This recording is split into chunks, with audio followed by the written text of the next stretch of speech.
নমস্কার, আমি টুম্পা। আপনারা শুনলে অবাক হবেন, আমাদের রাজ্যের মুখ্যমন্ত্রী মমতা বন্দ্যোপাধ্যায় যেই বুথে ভোট দেয় 207 নাম্বার বুথ ভবানীপুরে, মানে ওই জায়গায় ওনার বুথে এসআইআর এ কেন ওনার এত আতঙ্ক ছিল জানেন? কারণ ওনার বুথে যেখানে উনি নিজে ভোট দেয় সেই জায়গায় মাত্র কয়েকটা রিজেক্ট লিস্টে দেখা যাচ্ছে মৃত ভোটার, বাদ বাকি সব অনুপস্থিত। মানে ভোটের সময় এদের শুধু দরকার হয়, ভোটের সময় আসে, ভোট দিয়ে মমতা বন্দ্যোপাধ্যায়কে ক্ষমতা দিয়ে এরা আবার চলে যায়। এদেরকে খুঁজে পাওয়া যায়নি এসআইআর এর সময়। আমি স্ক্রিনে আপনাদেরকে কয়েকটা দেখাচ্ছি, বাদ বাকি সম্পূর্ণ পিডিএফটা আমি কমেন্টের লিংকে দিয়ে দেবো, আপনারা অবশ্যই দেখে নেবেন। একটুখানি স্ক্রিনে দেখাও।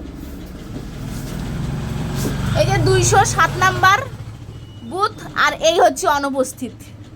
খুঁজে পাওয়া যায়নি, খুঁজে পাওয়া যায়নি, খুঁজে পাওয়া যায়নি, খুঁজে পাওয়া যায়নি, খুঁজে পাওয়া যায়নি, খুঁজে পাওয়া যায়নি।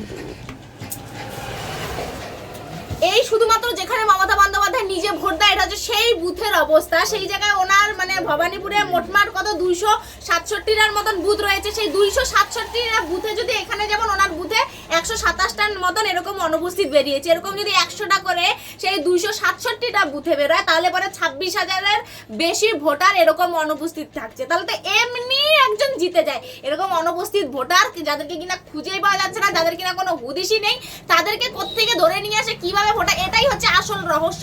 এইটাই হচ্ছে অ্যাকচুয়াল কারণ। বাংলার মানুষ দেখুক, বাংলার মানুষ প্রশ্ন করুক। বাংলার মানুষকে আমি প্রত্যেককে অনুরোধ করবো, কমেন্টে গিয়ে অন্তত পক্ষে একবার হলেও পিডিএফটা চেক করে দেখে আসবেন।